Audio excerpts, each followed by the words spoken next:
Let's talk about the 5 superfoods you're going to want to add in to bring inflammation down in your body. So first, hopefully you know me, I don't want to just spoon feed you the 5. I want to explain the concept so that you know how to pick right foods for yourself that keep inflammation down. And I hope that you know that inflammation is at the root of all chronic disease. So adding these 5 in are not only going to help you love living in the body that you get to live in, but they also can help prevent chronic disease, keep you living longer and healthier and more vibrant. That's how powerful these are. But we're going to have to, before we add these 5 in, we've got to avoid a few things. So the first is remember that the wrong foods create inflammation. And the wrong foods fall into 3 categories. They fall into the processed, refined carbohydrate. I don't care if they're gluten-free, not gluten-free, that refined carbohydrate will create an inflammatory response. So get off of the cakes, the cookies, the breads, the pastas. If you really are serious about getting inflammation down, get the grains out. Second one is the bad oil. I've mentioned this before, the canola, the corn, the cottonseed, the sunflower, safflower. In Fast Like a Girl, I map out all the bad oils. I will be fully transparent that one of my favorite foods on the planet are sweet potato fries. And when I go out to eat them, I never get them with the right oil. It is a very rare restaurant that will have them with the right oil. But I do make them at home with the right oil. So I get that there are certain foods we absolutely love that have the wrong oils in them. This is where I'm a fan of the 80-20 rule. So 80% of the time you're eating the right oils, 20% of the time you might have a little bit of a cheat. That we're talking about looking at this over a long picture. Okay, and then the third one are the fake ingredients. So this is your additives, this is your MSG, this is your red dyes. Look at the labels.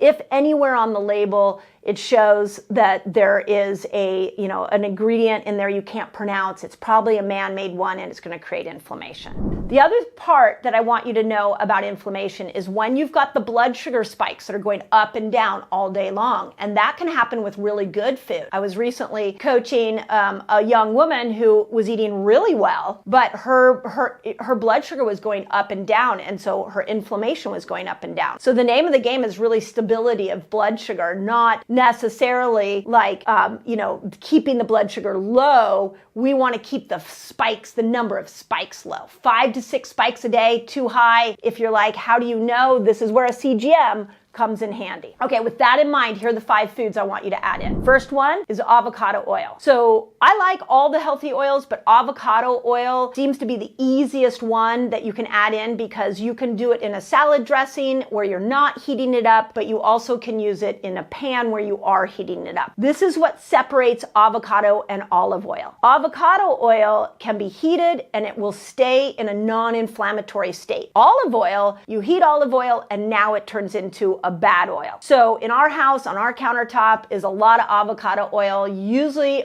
we most often get it in a glass jar so that it's not in plastic because plastics are a toxin. Second one, I talk about this a lot if those of you that have been following me, and that is Radicchio. Why do I love Radicchio? Let me tell you, I feel like I am so excited to profess my love for Radicchio to the world because it can accomplish a lot of things. First, it's a bitter food, so it supports the liver. Second, it stays firm, so it's great as a substitute for bread if you're making a salad. And third, it is an incredible prebiotic for your gut microbes. So Radicchio, it's a great add, and it'll support liver and gut health, which will help with those 2 organs getting rid of toxins. When toxic load gets high, inflammation gets high. Okay, number 3, and this is another one of my favorite. 2 of my favorite root vegetables are turmeric and ginger. Whenever I go to get a juice anywhere, like if I'm ordering a juice at a restaurant, I always have them add turmeric and ginger. Ginger is amazing for digestion. So if we can support good digestive health, then when you're eating, you're breaking down food and your microbes are pulling nutrients out and you won't have this chronic inflammatory situation. I look at ginger as a digestive root that will help your digestive tract work well so you don't have a post-meal inflammatory response. Turmeric, we already know, there's like thousands and thousands of research studies showing that turmeric has this anti-inflammatory effect. So putting it in juice,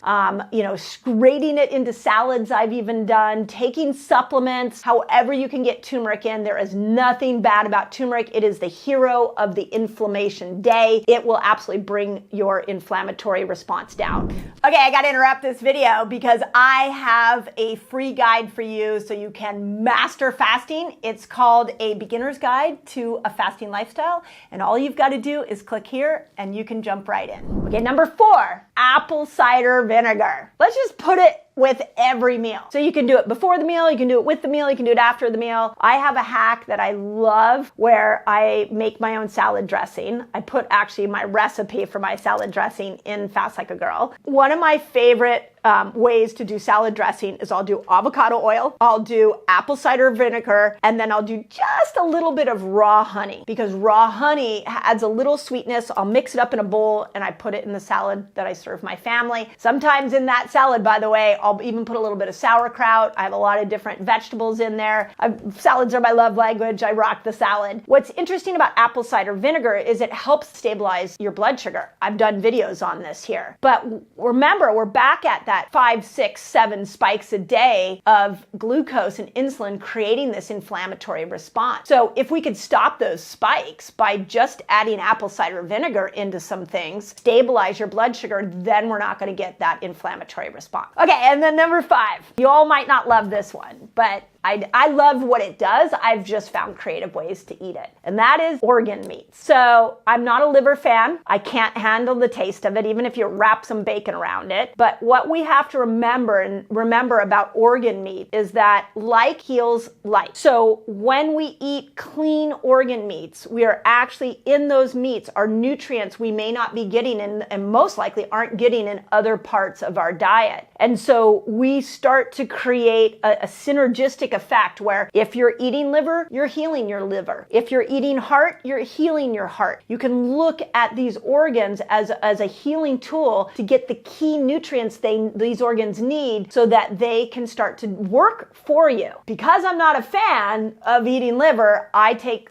organ supplement. Again, in the notes here, we'll leave some of my favorite. But what's important is that if you know you've had a lot of alcohol use, if you know that you've been under a lot of stress and on a lot of medications and your liver needs support, then you want to put some liver supplements in. If you know cardiovascularly that you have been overstressing, you've had some coronary artery challenges, high blood pressure, cholesterol, all the things that we know about cardiovascular health, maybe you need to add in heart. I can tell you in my house last summer, we started adding in chicken hearts and cooking them with garlic and onions, and my 20-year-old son loved it. And we found new ways to add sauces to it. So you can cook with some of these, and if that's totally out of your realm, then you're gonna wanna supplement in. So there are the 5, really important for keeping inflammation down, but more importantly, I wanna make sure you follow the ones at the beginning, follow those food rules at the beginning, and then add those 5 in, then your inflammation goes down, and you will love living in the body that you live in, which is a miracle, and it's meant to work for you, not against you. Okay, if you loved this video, you're gonna wanna check out the next video of my food series. 5 foods that will sabotage weight loss.